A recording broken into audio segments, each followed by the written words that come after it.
Many people are looking for the lost Ark of the Lord. Many are wondering what happened to the 2 stone tablets with the 10 commandments. But what about the golden lampstand? What happened to this wonderful artifact? And are we ever going to find it? In this week's portion, "봐야크헬," which means "and he gathered," we continue our journey into the tabernacle. And today we want to take a closer look at the golden lampstand that stood inside the sacred tent and try to discover what happened to it.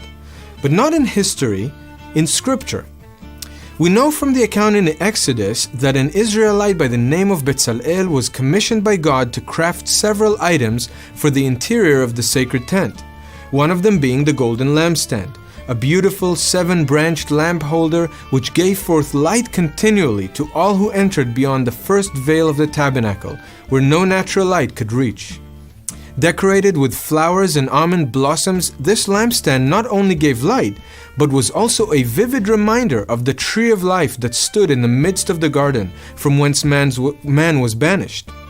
Interestingly, of all the items in the tabernacle, it was the imagery of the golden lampstand that was later picked up in Scripture to represent the Lord and His followers.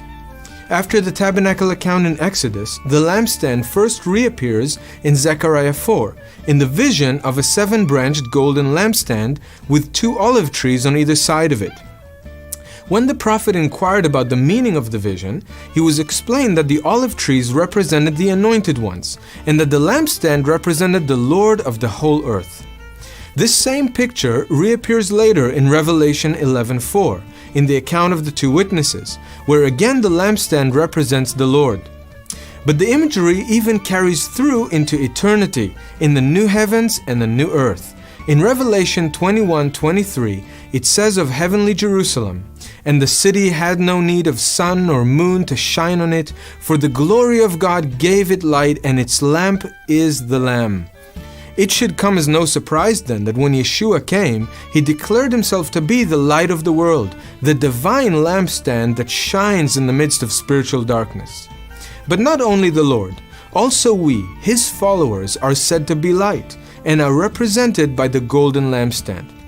In Matthew 5:14-16, Yeshua says to His followers, "You are the light of the world. A city set on a hill cannot be hidden.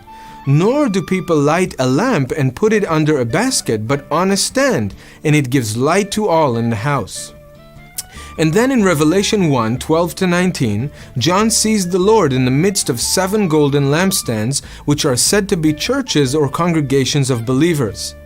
So today, when there is no tabernacle or temple, where can we find the golden lampstand? Well, we may never unearth the ancient lampstand in an archaeological dig, but we can still find its marvelous light shining as bright as ever. We find it in the Lord Himself, and we should also be able to find it in believers and congregations. Our own lives should be as lampstands, not hidden away in shame or darkened by sin, but rather giving forth light continually to those around us. And in the same way, our congregations should also be as lampstands that shine brightly with the light of the Lord. The golden lampstand is more than an ancient artifact. It is a wonderful reminder of how God sees each believer and each congregation, and of how we ought to live our lives.